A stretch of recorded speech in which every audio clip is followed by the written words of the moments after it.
Why is it that one tiny, insignificant comment can absolutely ruin your entire day? Maybe someone uses a slightly off tone in a quick meeting, or a text message feels just a little too cold. Maybe you make a small mistake, something nobody else even noticed, but suddenly your heart is racing. You're ruminating, you feel defensive or deeply hurt. Your reaction feels massive, much bigger than the situation actually warrants. Usually, we end up spiraling into self-judgment, asking ourselves, why am I so sensitive? But the real question isn't about your sensitivity. The real question is, why does something so small feel so big? Here's the truth that might change how you see your own brain. You are almost never reacting to the present moment alone. In psychology, this is what we call an emotional trigger. Most people think a trigger is just getting upset, but it's actually more like a biological shortcut. It's a current event that accidentally activates an old stored emotional memory. Think of it like a memory overlay. When you experience something today, your brain doesn't just look at it in isolation. It scans every past experience you've ever had to see if this feeling has happened before. So that short reply, it's not just a text. To your brain, it's a rejection file being opened.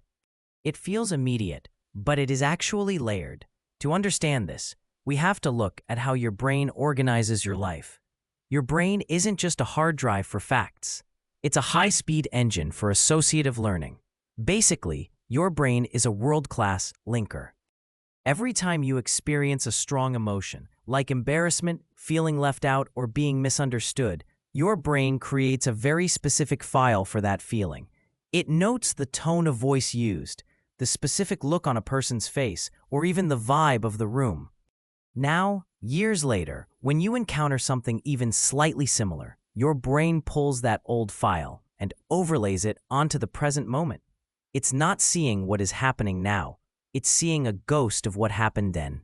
This happens because of a process called negativity bias. Evolutionarily, our brains give more weight to negative experiences than positive ones.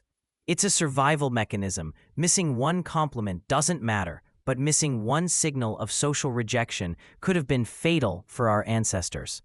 Because of this bias, your brain is constantly scanning for microsignals, a shift in facial muscles, a 3-second pause in a conversation, a specific type of silence. When your brain finds a match, it triggers an emotional echo. It's like a song that reminds you of a specific time in your life, except this song is a surge of adrenaline or a sudden heavy feeling in your chest. Your body reacts in milliseconds, way before your logical, rational brain even gets a chance to look at the facts. Your heart rate changes, your muscles tighten, your thoughts become sharp.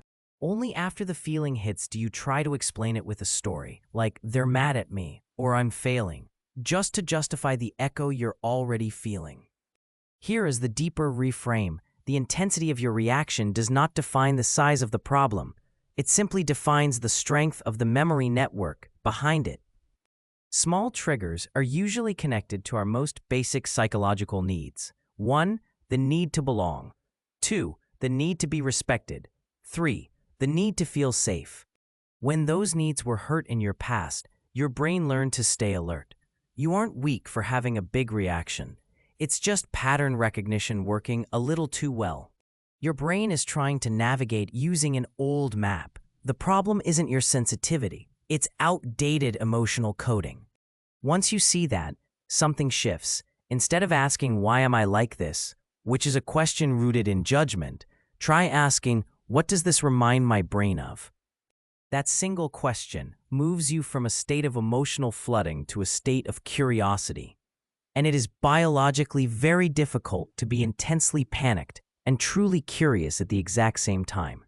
Curiosity reduces intensity. Take a moment today to notice one small reaction. Don't try to stop it. Just look at it and say, oh, that's an old file opening up. If this way of looking at human behavior helps you think more clearly about your own patterns, consider subscribing. We're breaking down the why behind our behavior in simple language every week.